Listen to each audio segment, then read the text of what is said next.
அப்படியே கட் பண்ணி next day morning காட்டுறாங்க. ஒரு ஃபாரஸ்ட் ஏரியா மாதிரி இருக்கு. அந்த இடத்துல நிறைய பேர் கிளீனிங் ஒர்க் பண்ணிட்டு இருக்காங்க. ஒருத்தர் அங்க இருக்கிற ஒரு ஸ்கார்ஃப் நோட் பண்றாரு. அதை எடுக்கலான்னு ட்ரை பண்றாரு. எடுக்கவே முடியல. அப்புறம் பார்த்தா அங்க வந்து ஒரு டெட் பாடி இருக்கு. அந்த டெட் பாடியை பார்த்து அங்க இருந்தவங்க எல்லாம் அரண்டு போயிடுறாங்க. கட் பண்ணி இங்க நம்ம ஹீரோவை காட்டுறாங்க. நம்ம ஹீரோ நேற்று நடந்ததையே நினைச்சிட்டு அப்படியே ஜூஸை ஊத்திக்கிட்டு இருக்க, அது வளைஞ்சு கீழே ஊத்திட்டு இருக்க. இதை பார்த்து நம்ம ஹீரோயின், ஏங்க என்ன பண்றீங்க நீங்க, அங்க பாருங்க ஜூஸ் எல்லாம் ஸ்பில் ஆயிட்டு இருக்கு அப்படின்னு சொல்ல, அதான் நம்ம ஹீரோ கான்சியஸ்க்கே வர்றாரு. என்ன அப்படி ரொம்ப தீவிரமா யோசிச்சுக்கிட்டு இருந்தீங்கன்னு சொல்லிட்டு நம்ம ஹீரோயின் அப்படியே பேசிக்கிட்டே கிட்ட வர, நம்ம ஹீரோ பக்கத்துல வராது, உன்னோட ட்ரெஸ்ல பற்ற போகுது அப்படின்னு சொல்லிட்டு நம்ம ஹீரோ அதெல்லாம் க்ளீன் பண்ணி முடிக்க, அதுக்கப்புறம் உங்க பொண்ணு யூனா வரா. அப்ப இந்த கிளிப் எனக்கு போட்டு விடுங்க அப்படின்னு சொல்லிட்டு கேட்க, நம்ம ஹீரோவும் அந்த கிளிப்பை போட்டு விட, அப்போ அந்த பொண்ணு, அப்பா நான் ஏர்லி மார்னிங் சுச்சு வருதுன்னு எழுந்திரிச்சேன்ப்பா, அப்போ நீங்க வெளியே எங்க போயிட்டு இருந்தீங்களே, எங்க போனீங்க அப்படின்னு சொல்லி கேட்க, இதை பார்த்துட்டு நம்ம ஹீரோயினும் கேட்குறாங்க, என்னது நைட்டு வெளியே போனீங்களா, எங்க போனீங்க அப்படின்ட்டு. அது வந்துன்னு சொல்லி நம்ம ஹீரோ ஏதோ சொல்ல வர, அப்போ கரெக்டாக நம்ம ஹீரோயினுக்கு ஒரு கால் வந்துடுது. அர்ஜென்ட் ஒர்க் போல் நம்ம ஹீரோயின் கால் பேசிக்கிட்டே அப்படி கிளம்பி போயிடுறாங்க. இங்கே நம்ம ஹீரோ உங்கள் பொண்ணு யூனா கிட்ட, இதை பாருமா நீ ஸ்கூலில் இருக்கும்போது யாராவது உனக்கு தெரியாதவங்க உங்ககிட்ட வந்து பேச்சு கொடுத்தாங்களா அப்படின்னு சொல்லி கேட்குறாரு. இல்லைப்பா அந்த மாதிரி யார்கிட்டையும் நான் பேசல அப்படின்னு சொல்கிறான் அந்த பொண்ணு. சரி இதுக்கப்புறம் முன்ன பின்ன தெரியாது யார் வந்து உங்ககிட்ட பேசினாலும் இல்லை அம்மாவோ அப்பாவோ கூட்டிகிட்டு வர சொன்னாங்கன்னு உங்ககிட்ட சொல்லி உன்னை கூப்பிட்டாலும் நீ யார் கூடவும் போகக்கூடாது சரியா அப்படின்னு யூனா கிட்ட சொல்லிட்டு இருக்காரு. இங்கே கட் பண்ணி நம்ம ஹீரோ என்ன காட்டுறாங்க, அவங்க அந்த மர்டர் நடந்த ஸ்பாட்டுக்கு போயிடுறாங்க. இங்கே நம்ம ஹீரோயின் ஆஃபீஸர் லீ கிட்ட, நேற்று நடந்ததுக்கு ரொம்ப சாரி ஆஃபீஸர் லீ, தேவையில்லாம நம்ம போலீஸ் ஃபோர்ஸோட அங்கே போய் அந்த வில்லா முன்னாடி ரொம்ப நேரம் உங்களை வெயிட் பண்ண வச்சு பெரிய ஏமாற்றத்தை கொடுத்துட்டேன். இந்த விஷயத்தை பற்றி நம்ம அப்புறம் பேசிக்கலாம், ஃபர்ஸ்ட் இதை வந்து பாரு அப்படின்னு சொல்லிட்டு அந்த டெட் பாடி கிட்ட கூட்டிகிட்டு போகிறாரு. இங்கே கட் பண்ணால் நம்ம ரிப்போர்ட்டர் கிம்மை காட்டுறாங்க. அவரோட ஒர்க்கை ரொம்ப நல்லா பண்ணதுனால அவருக்கு ப்ரமோஷன் மாதிரி கொடுக்குறாங்க. அவரோட பாஸ் நம்ம ரிப்போர்ட்டர் கிம்மை நல்லா புகழ்ந்து பேசிக்கிட்டு இருக்கிறாச்சு. அப்போ வெளியிலேருந்து ஒரு பொண்ணு வந்துட்டு ஒரு கால், ஒரு இம்பார்ட்டண்டான நியூஸ் வந்திருக்கு, ஒரு ஃபாரஸ்ட் ஏரியாவில் ஒரு டெட் பாடியை கண்டுபிடிச்சிருக்காங்க அப்படின்னு சொல்கிறாங்க. அதோட இந்த கேஸை நீங்கள் தான் எடுத்துக்க முடியும்னு நினைக்கிற ரிப்போர்ட்டர் கிம் அப்படின்னு சொல்ல, நான் ஏன் அப்படின்னு சொல்லி அவர் கேட்க, அந்த டெட் பாடி கட்ட விரல் நெயில் வந்து ரிமூவ் பண்ணியிருக்காங்க அப்படின்னு சொன்ன உடனும் அப்படியே மியூசிக் ரைஸ் அப் ஆகுது. ஏன்னா 15 வருஷத்துக்கு முன்னாடி அந்த சீரியல் கில்லர் அந்த சைனை தான் விட்டுட்டு போயிருப்பாங்க. இப்போ அதே பேட்டர்னில் இன்னொரு மர்டர் அப்படின்னு எல்லாருக்குமே கன்ஃபார்ம் ஆயிடுது. ஸோ அந்த சீரியல் கில்லர் தான் இப்போ வந்திருக்கான் அப்படிங்கிறத கொஞ்சம் யூகிக்க முடியுது அவங்களால. இங்கே நம்ம ஹீரோயின் அந்த விக்டமை அனலைஸ் பண்ணுறாங்க. ஸோ தோண்டு நிறைய விஷயங்கள் கிடைக்குது. அந்த டெட் பாடியோட பேக்கெட்ல இருந்து ஒரு குட்டி டைரி ஒன்று கிடைக்குது. அதை பார்த்த உடனே நம்ம ஹீரோயினுக்கு கொஞ்சம் ரியலைஸ் ஆக ஆரம்பிக்குது, என்னன்னா அந்த மேடோட பாடியா இருக்கலாமோ அப்படின்னு அவங்க யூகிக்கிறாங்க. கட் பண்ணா இங்க நம்ம டூஹிஸோ அவங்க வீட்டுல நடந்த விஷயங்கள் எல்லாத்தையும் நம்ம ஹீரோ கிட்ட சொல்லிக்கிட்டு இருக்காங்க. இந்த மாதிரி நேத்து நைட்டு என்னோட வீட்டுக்கு யாரோ வந்த மாதிரி எனக்கு தோணுது, யாரோ என்ன வாட்ச் பண்ணிட்டு இருக்காங்கன்னு நினைக்கிறேன் அப்படின்னு சொல்லிட்டு இருக்காங்க. இதை கேட்டு நம்ம ஹீரோ, நேத்து நைட்டு கூட எனக்கு ஒரு ஸ்ட்ரேஞ்சான கால் வந்தது, அந்த வாய்ஸ் அந்த சீரியல் கில்லரோட வாய்ஸை நம்ம கேட்டோம் இல்லையா, அந்த வாய்ஸ் ரெக்கார்டர்ல அதே மாதிரி இருந்தது, அதை எனக்கு ஞாபகப்படுத்துச்சு அப்படின்னு இவங்க பேசிட்டு இருக்கும்போது ரிப்போர்ட்டர் கிம் அந்த இடத்துக்கு வராரு. ரிப்போர்ட்டர் கிம் பரபரப்பா அந்த இடத்துக்கு வந்துட்டு, காய்ஸ் இதை கேள்விப்பட்டீங்களா, இன்னொரு மர்டர் நடந்திருக்கு, அதுவும் அந்த சீரியல் கில்லரோட அதே பேட்டர்ன்ல அப்படின்னு சொல்லிட்டு இருக்காரு. இங்க கட் பண்ணி அப்படி நம்ம போலீஸ் டீம்ல காட்டுறாங்க. அந்த டெட் பாடி கிட்ட இருந்து ஒரு டைரி எடுத்தாங்க இல்லையா, ஸோ அதுதான் போட்டோ பிடிச்சி வச்சு பார்த்துக்கிட்டு இருக்காங்க. அந்த டைரியில எழுதி இருக்கிறதெல்லாம் பார்க்கும்போது அந்த இறந்து போன லேடி வந்து யார் கூடவோ கான்வர்சேஷன் வச்சிருந்திருக்காங்க. ஸோ அதுக்கு ஆன்சர் பண்ற மாதிரி இருக்கு. அந்த டைரியில ஒய்ஃப் அண்ட் டைரக்டர் அப்படிங்கிற வேர்டு வந்து யூஸ் பண்ணியிருந்திருக்காங்க. இதெல்லாம் பார்த்துக்கிட்டு இருந்த அந்த போலீஸ் டீம் டிஸ்கஸ் பண்ண ஆரம்பிக்கிறாங்க. ஸோ இந்த லேடிக்கு வந்து கண்டிப்பாக பேச முடியாமல் இருந்திருக்கும் போல், அதனால தான் அவங்க எழுதி காட்டியிருக்காங்க. இங்கே அந்த டைரக்டர்னு மென்ஷன் ஆகிருக்கிறது ஒரு வேலை, அந்த அம்மா வேலை பார்த்துட்டு இருந்த இடத்தோட ஓனரை கூட இருக்கலாம்ல அப்படின்னு இவங்க பேச பேச நம்ம ஹீரோயினுக்குன்னா தூக்கி வாரி போடுது. ஏன்னா இறந்து போன இந்த லேடி நம்ம ஹீரோவோட அப்பா கிட்ட வேலை பார்க்குற அந்த மேடா இருக்குமோ அப்படிங்கிறது நம்ம ஹீரோயினுக்கு தோணுது. நம்ம ஹீரோயின் ஒரு பக்கம் இந்த மாதிரி யோசிக்க, இன்னொரு சைடு ஒரு கால் வருது. அந்த ஜூனியர் தம்பி போயிட்டு அந்த கால் அட்டன் பண்ண, என்னன்னா அந்த டெட் பாடியோட கையில் ஒரு டேப் வந்து சுற்றி இருந்திருப்பாங்க. நான் அந்த டேப்பில் ஃபிங்கர் பிரிண்ட்ஸ் கிடச்சிருக்கு. அந்த ஃபிங்கர் பிரிண்ட் யாரோடதுன்னு கண்டுபிடிச்சிட்டா அந்த கில்லர் யாருங்கிறது தெரிஞ்சிரும்னு சொல்லிட்டு ரொம்ப சந்தோஷப்படுறாங்க போலீஸ் டீம். ஆனால் இங்கே நம்ம ஹீரோயினுக்கு தூக்கி வாரி போடுது. என்னன்னா ஒருவேளை இறந்து போனது நம்ம ஹீரோவோட அப்பாவோட மேடா இருந்தா அந்த கொலையை நம்ம ஹீரோ பண்ணியிருக்கிறதுக்கான சான்சஸ் அதிகம் அப்படிங்கிறத நம்ம ஹீரோயின் நம்புறாங்க. ஏன்னா இதுக்கு முன்னாடியே நம்ம ஹீரோ அந்த மேடு மேல் ரொம்பவே கோபமாக இருப்பார். அந்த லேடியை மீட் பண்ணணும்னு சொல்லிக்கிட்டு இருந்திருப்பாரு நம்ம ஹீரோயின் கிட்ட. கட் பண்ணா இங்க நம்ம டாக்டர் அப்பாவை காட்டுறாங்க. அவரு ரொம்ப டென்ஷனா உட்காந்துட்டு இருக்க. அப்போ ஒரு லேடி வந்துட்டு, டாக்டர் நீங்க கேட்ட ஃபைல் இதுல 1999 இருந்து 2002 வரைக்கும் நம்ம ஹாஸ்பிட்டல்ல வேலை பார்த்த மெடிக்கல் வாலண்டியரோட லிஸ்ட் இருக்கு அப்படின்னு சொல்லி கொடுக்குறாங்க.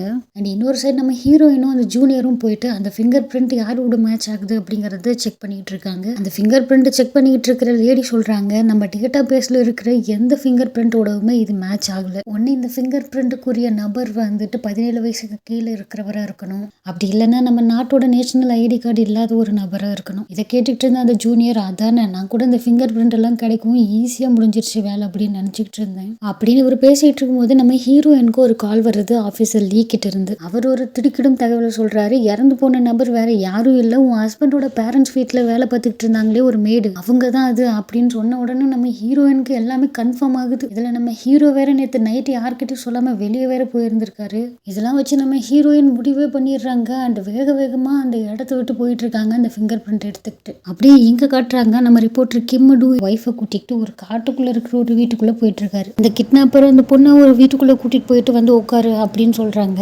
அந்த லேடி கேக்குறாங்க, உண்மையிலேயே நான் இங்க என்னோட ஃபேமிலியை மீட் பண்ண முடியுமா அப்படின்னு சொல்லிட்டு. அதுக்கு அவரு, நிஜமா உனக்கு எதுவுமே ஞாபகம் இல்லையா? ஒரு பைத்தியக்கார மாதிரி நடந்துகிட்டே இருந்தேன், ஏன் நடந்தேன் எதுக்கு நடந்துங்கிற காரணமே எனக்கு தெரியல, கடைசியில ஒரு மென்டல் ஹாஸ்பிட்டல் போனேன், இது மட்டும்தான் எனக்கு ஞாபகம் இருக்கு. இப்போ உங்களால தான் நான் என்னோட ஃபேமிலியை மீட் பண்ண போறேன், ரொம்ப தேங்க்ஸ் அப்படின்னு அந்த பொண்ணு சொல்ல, இதை பாரு இந்த விஷயத்த நான் பணத்துக்காக தான் செய்யறேன், அதனால நீ எனக்கு நன்றி சொல்ல வேண்டிய அவசியம்லாம் இல்லை. அப்புறம் உன்னோட பேரு ஜியோ மின்சு, நீ ரொம்பவே முக்கியமான ஒரு பர்சன் எங்க எல்லாருக்குமே அப்படின்னு அவர் சொல்றாரு. இங்க கட் பண்ணி அப்படியே நம்ம ஹீரோயினை காட்டுறாங்க. அவங்க அந்த ஃபிங்கர் பிரிண்ட்டை நம்ம ஹீரோவோட ஃபிங்கர் பிரிண்டோட மேட்ச் பண்ணி பாக்குறாங்க.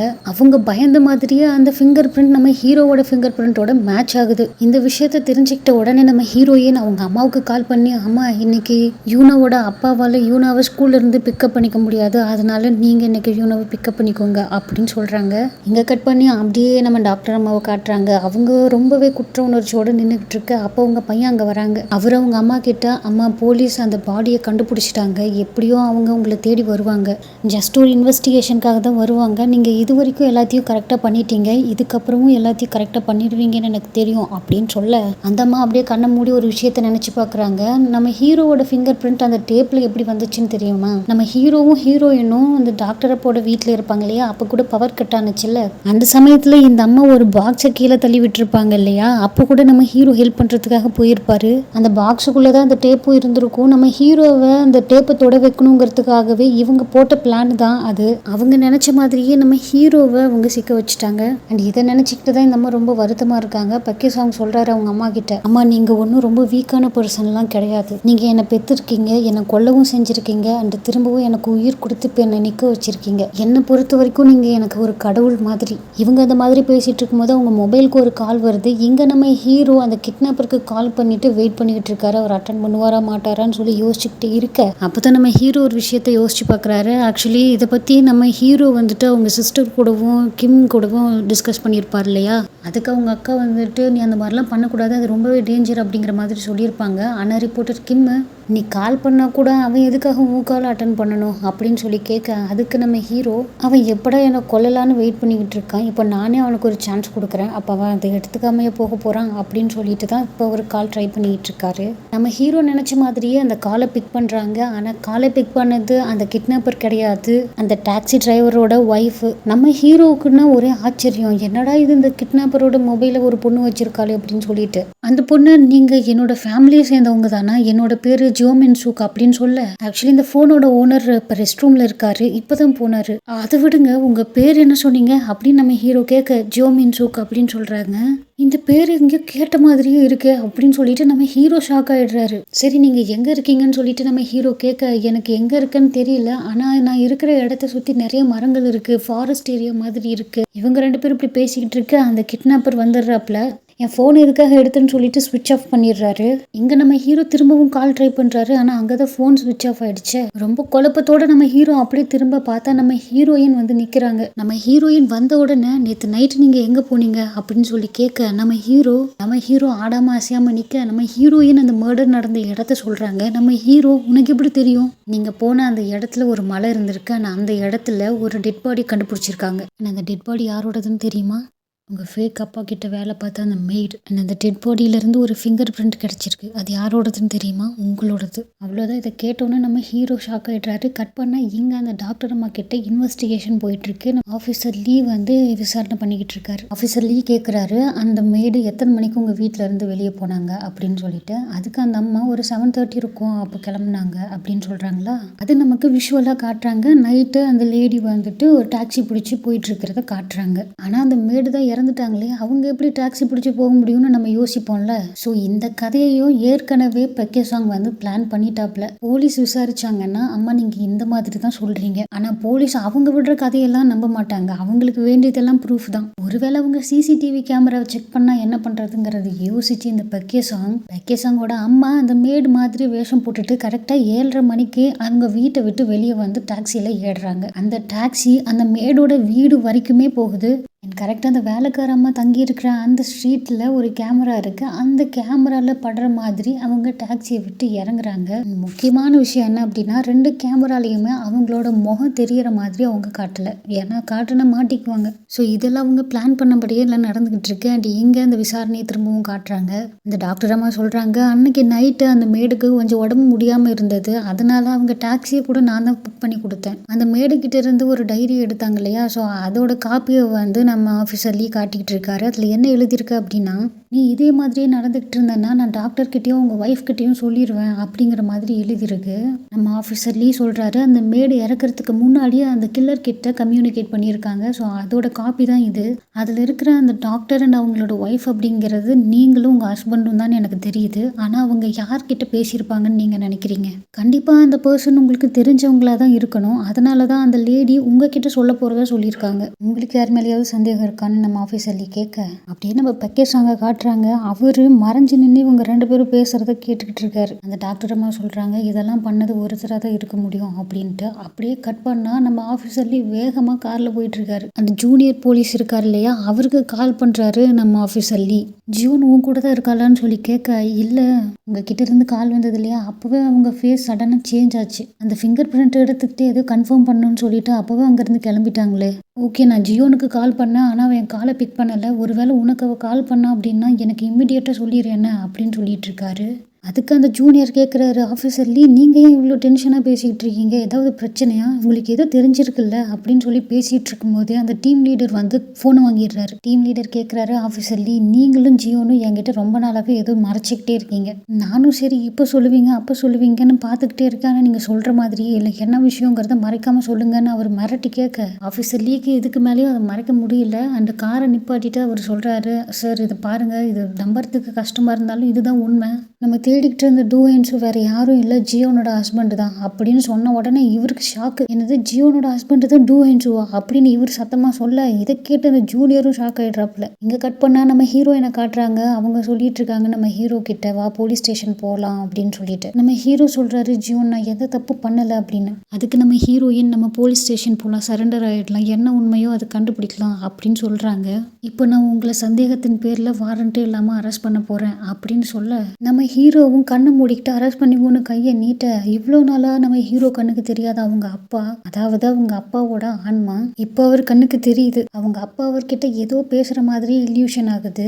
அவர் என்ன சொல்லிட்டு இருக்காரு அப்படின்னா, நானும் தான் உங்கள் அம்மாவை ரொம்ப லவ் பண்ணேன், ரொம்ப நம்பினேன், அதே மாதிரி அதே நம்பிக்கையும் லவ்வையும் அவ எனக்கு கொடுத்துக்கிட்டு இருக்கா அப்படிங்கிறதையும் நான் நம்பினேன். ஆனால் ஒரு நாள் உங்கள் 2 பேரையும் என்கிட்ட விட்டுட்டா, அவள் என்னை விட்டு போயிட்டா. ஆனால் அவள் போன பிறகுதான் எனக்கு தெரிஞ்சது, அவள் என்னை ஏற்றுக்கவும் இல்லை, என்னை காதலிக்கவும் இல்லை. அந்த மாதிரியான ஒரு பொய்யான நம்பிக்கையை தான் எனக்கு கொடுத்துக்கிட்டு இருந்திருக்கா. அதே போல தான் காதல் அப்படிங்கிறது ஒரு விசித்திரமான உணர்வு. நீ ஒருத்தரை முழுசா நம்பிட்டு இருக்க அப்படின்னா நீ ஏமாந்துக்கிட்டு இருக்கன்னு அர்த்தம், பலவீனமாயிட்டு இருக்கிறன்னு அர்த்தம். உன்னோட மொத்த நம்பிக்கையும் சம்பாரிச்சிடும், ஆனால் கடைசியில் உன்னை ஏமாத்திரும் அப்படிங்கிற மாதிரி சொல்ல, அவ்வளோதான். இப்போ நம்ம ஹீரோவுக்கு எதை நம்புறது யாரை நம்புறதுன்னே புரியல. ஒரு பெரிய குழப்பத்தோட நம்ம ஹீரோயினை பார்த்து, நீ என்னை நம்பலல்ல அப்படின்னு சொல்லி கேட்குறாரு. உண்மை சொல்லு, உனக்கு என் மேலே சந்தேகம் இருக்குதானே? இந்த மாதிரி இவர் கேட்ட உடனே நம்ம ஹீரோயினுக்கு என்ன பேச பேசுறதுனே தெரியல, அப்படியே திகைச்சு போய் நின்றுட்டு இருக்க நம்ம ஹீரோ கேட்குறாரு, இந்த உலகத்துல நீயே என்ன நம்பலன்னா வேற யார் என்ன நம்புவா? அப்போ கரெக்டா நம்ம ஹீரோயினுக்கு கால் வருது ஆஃபீஸர் லீ கிட்ட இருந்து. நம்ம ஹீரோயின் சொல்றாங்க, இங்க நான் என்னோட ஹஸ்பண்ட் கூட வீட்டில் இருக்கேன், நான் அவரை போலீஸ் ஸ்டேஷன் கூட்டிட்டு வரேன்னு சொல்லி முடிக்கும் போது நம்ம ஹீரோ ஃபோனை தட்டி விட்டுறாரு. பக்கத்துல இருந்த கத்தியை எடுத்து நம்ம ஹீரோயின் கழுத்துலயே வைக்க கட் பண்ணா போலீஸ் ஆஃபீஸர்ஸ்லாம் நம்ம ஹீரோயினோட வீட்டுக்கு வராங்க. வந்து பார்த்தா அந்த இடத்துல யாருமே காணோம். சிசிடிவி கேமராவை செக் பண்ணி பார்க்கலான்னு சொல்லிட்டு அதை அப்படியே செக் பண்ணி பார்க்குறாங்க. நம்ம ஹீரோயினோட கழுத்தில் கத்தியை வச்சுட்டு அங்கே இருக்கிற ஒயர் எல்லாத்தையும் டிஸ்கனெக்ட் பண்ணு அப்படின்னு சொல்கிறாரு. நம்ம ஹீரோயினும் ஒவ்வொரு ஒயராக எல்லாத்தையும் டிஸ்கனெக்ட் பண்ணி விட்டுட்டே வந்துட்டு இருக்காங்க. அப்படி ஒரு கேமராவும் ஆஃப் ஆகிக்கிட்டே இருக்கு. கடைசியில் இவங்க பார்த்துட்டு இருக்கிற அந்த கேமராவும் ஆஃப் ஆகுது. அப்படியாக இந்த எபிசோடு வந்து முடியுதுப்பா. அப்படியேங்க அப்பா அவ்வளோதானா, நம்ம ஹீரோ மாட்டிக்கிட்டாரா? நெக்ஸ்ட் எபிசோடு பார்த்தா தான் தெரியும் என்ன நடக்க போகுதுங்கிறது. நெக்ஸ்ட் எபிசோட் பார்க்க நீங்களும் என்ன மாதிரி ஆர்வமாக இருக்கீங்களா? அப்போ மறக்காமல் நம்ம சேனலை சப்ஸ்கிரைப் பண்ணிட்டு கூடவே இருக்கிற பெல் ஐக்கானையும் கிளிக் பண்ணிக்கோங்க. நம்ம சேனலில் வீடியோ போட்டாலும் போடலைனாலும் சப்போர்ட் கொடுத்துக்கிட்டு இருக்கிற, இனிமேல் சப்போர்ட் கொடுக்க போகிற எல்லா அன்பர்களுக்கும் கம்சாமிதா. கைஸ், நீங்கள் பார்த்துட்டு இருக்கிறது ஆர்விஸ் சேனல். நான் தான் உங்கள் ஆர்வி சரங்கை. Guys, by.